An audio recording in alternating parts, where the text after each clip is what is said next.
My name is Christopher Taylor, and we're going to be talking about gun control today, reasons why it came about, what is it, how can you apply it to your life, and we have a lot of things to cover, so we're going to just jump right into it. So what is gun control? Gun control is the laws and regulations that are required to either get a gun and keep a gun. There's a lot that goes into it, simply because before gun control, you had people who didn't have guns legally in their name. You could just have a gun at whenever, whatever age, you could carry it, you could do whatever you want with it. No one could really tell you anything. But since the Gun Control Act, which is here on the slide too, the Gun Control Act of the 1968 was created at the assassination of Martin Luther King, John F. Kennedy, the president, and Senator Kennedy. After these three major leaders in the U.S. were assassinated, it made a more grand look that we need to have rules and regulations on guns. And these, in the 1968 Gun Control Act, made it to the point where you have to go through certain requirements in order to get your first gun and other guns as well. So what are those requirements? Those requirements are on our fourth slide, but we'll get there first in a second. Why are we even allowed to have guns? Because of our Second Amendment, the right to bear arms. And this amendment was allowed to protect ourselves from tyranny, crimes, criminals, and even from the government. So legally, if you are just, you can protect yourself from police, you can protect yourself from any individual trying to harm you if it is just. But to get more into it, the requirements of having a gun: first, you have to be 18 years of age to buy a shotgun or any type of rifle. That means an AR, sniper, anything of that sort. You have to at least be 18. And there's more into it. You have to sign documents, you have to have valid ID, and you have to go through certain training and lessons in order to get a gun. And because of that requirement, it makes it safe on the individuals, and we have to check their background to make sure that we're not just letting anybody, and definitely past criminals, legally allow them to have guns.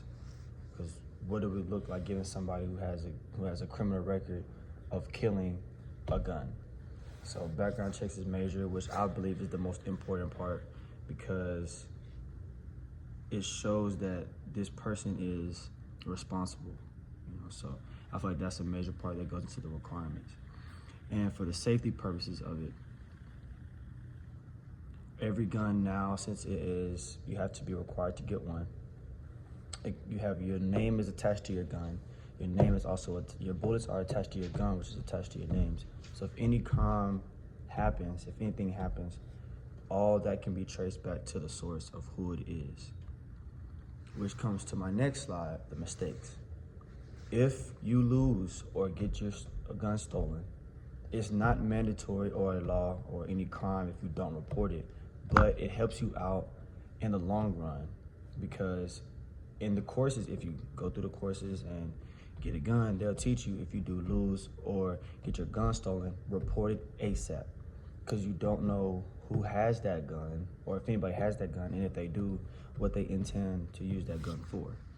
So if you lose your gun on a Tuesday, somebody finds it on a Thursday, and then does a crime that next Thursday, they're going to automatically come to you because you are the person that has their name on that gun, which is important.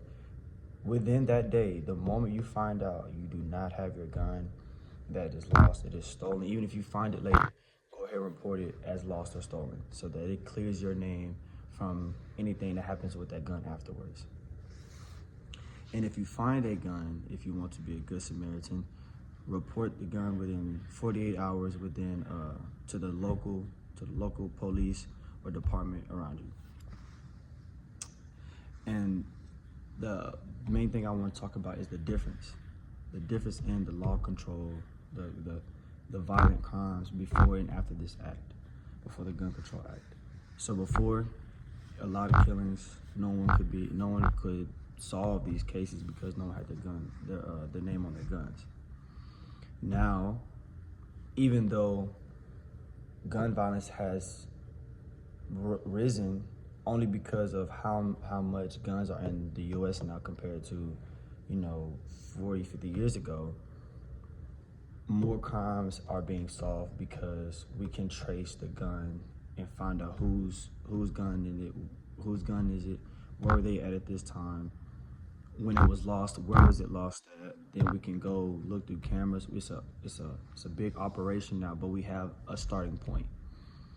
And so the biggest difference from before the gun act and after is the solved cases. Even though yes, the gun crimes have went up, the solved cases also going up as well.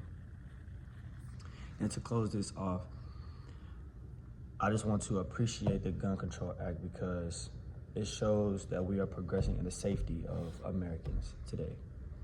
And even though we can't eliminate gun violence all the time, we have something that we can do. We have somewhere to start, and we have an end goal. And I feel like the next goal for gun control would be the distribution and guns throughout the United States of America. So I'm glad I was able to talk to y'all today. Hope I got some very informational about this. In my PowerPoint, there are numbers and emails that you can contact for more information and in order to get your own gun. Thank you. Have a great day.